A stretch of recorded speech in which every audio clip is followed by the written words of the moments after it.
almost presumed. I've got a few gray hairs and my vision has diminished. If I'm lucky, I'm only a third of the way finished. And even then, that's just a handful of decades to conceive a masterpiece and bask in the accolades. But my true glory should be an ingenious intimacy. Don't you want to be part of that greatness? Wouldn't it be worth it to have a little patience? Your kind has been too quick to discard the ones for whom you don't feel sparks, for which you have no definition. No, I'm not pyrotechnics, nor was I meant to be. You've been burned by the ones who ignited. So wouldn't it behoove you to not be so short-sighted? Wouldn't it be worth it to assess me analytically? I'm well-mannered, sympathetic, reasonably athletic with aesthetic appeal. I make enough to support myself, and I insist on paying for this meal. I can't regale you with the places I've traveled, but I've been a million miles in my head. And from the war zones to the paradises, contrasting with the monotone desolation of a teenager in his basement, trying to escape his limitations. Sorry, I know I ought to keep this light, but I'm not pyrotechnics, and when it comes to endearing myself, I guess I'm not that bright.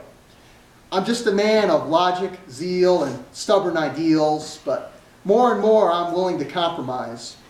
You're not perfect, and neither am I, but perhaps together we can try to get so close that we feel we've arrived, and we'll know that answer for the rest of our lives. But if you're not the one, there will be time for more opportunities, and there will be time to search anew through the online dating community.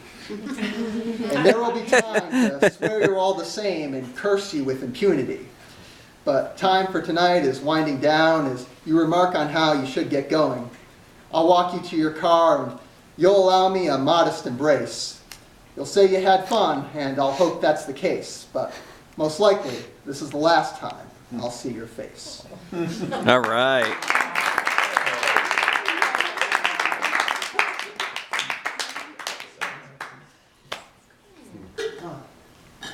Two more. This is called Falling Star. Did you really have to ask me about my ethnicity? I can tell you the countries that my ancestors fled when the public opinion wanted them dead. But I'm not a product of any other nations. I've been an American for several generations, and I don't get these fascinations with everybody's origins. If you must know, I'll say a hospital in Chicago. Really, though, it's all the same. The land where I stand is the land that I claim. I'm homegrown right down to my last name when it became ostensibly English, so no one could distinguish enough to form a prejudice. But still, it's conspicuous. Could I be? I might be. Okay, fine, I'm Jewish. No, wait, I reject that definition because I have the right to choose my own religion. And why would I choose to carry that stigma? I'd rather be an enigma, a generic slice of Americana, free from impediments when it comes to acceptance. This is what I told my parents. I'm not having a bar mitzvah. I'm not reading the Torah. I'm not wearing a yarmulke. And I'm not visiting Israel until it's part of Florida. Because I'm not the one who wandered with Moses. I'm not the one who tattled on Jesus. I'm not the one who invented circumcision. I'm not the one who was banished in the Spanish Inquisition. I'm not the one who made it an annual tradition to have a Day of Atonement without any nutrition. I'm not the one who was in the position to say to Mel Gibson, "You'll never work in this town again."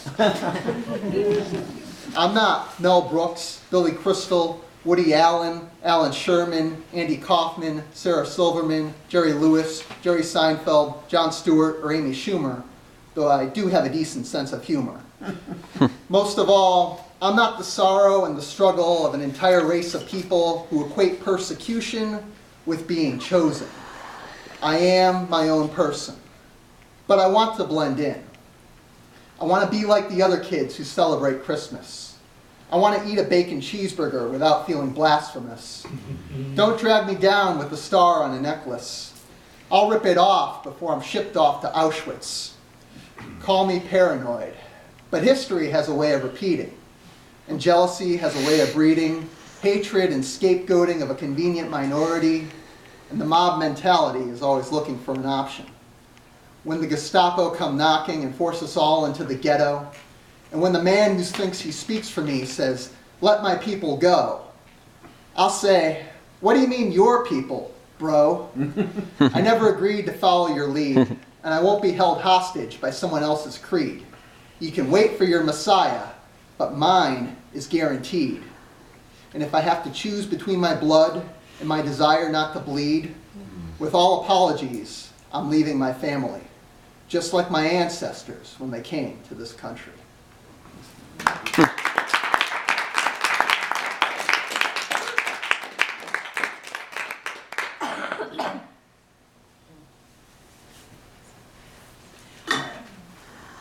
One more, and this one requires some vocal effort, so I have to blow out water there. My favorite professional wrestler is the Ultimate Warrior, and he did these promos that were crazy, but also inspirational at the same time. So this poem here is kind of a tribute to those promos. And it's called Ultimate Warrior. Speak to me, warriors! I have traveled from the heights of the Himalayas to the sprawling strip malls of suburbia, to the urgency of this atmosphere, to gaze upon the children of the past and the skeletons of tomorrow, to bring you a fortune cookie, one which cannot be opened, but only consumed. Do you possess the fortitude to consume it? Will you allow the fortune to dissolve in your stomach and pass through your intestines to express what only they can interpret? For it is your gut that must determine.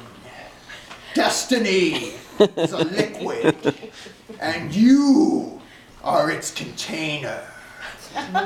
Will you be the pitiful shot glass which can only serve to poison your potential?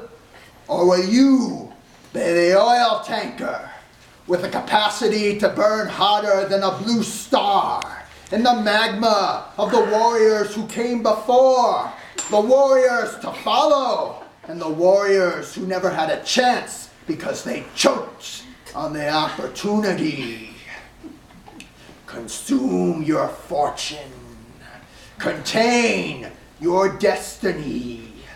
Combat the complacency, the siren song of lifelong mediocrity, the sense of supremacy for the dragon who buys into his own mythology, the delusion of greatness. But you could build a legend of historical consensus if only you could harness the sparks of your synapses. You can! Always believe you can! For there is an island where dreams manifest like tomatoes turning blood red. You cannot get there by conventional means.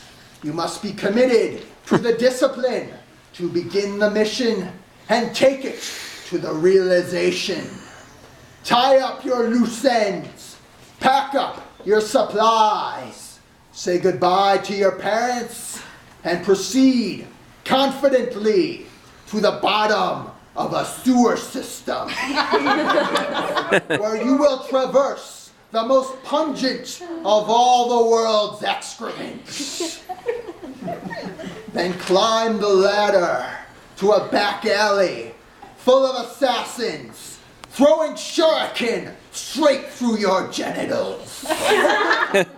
As every molecule in your body is begging you to pass out from the pain, crawl upon the asphalt to the center of a glacier. Enter a state of cryogenic stasis. Replace what was lost. When you're done healing, go directly to the gym and destroy yourself again. Tear down and reconstruct evaporate, and solidify.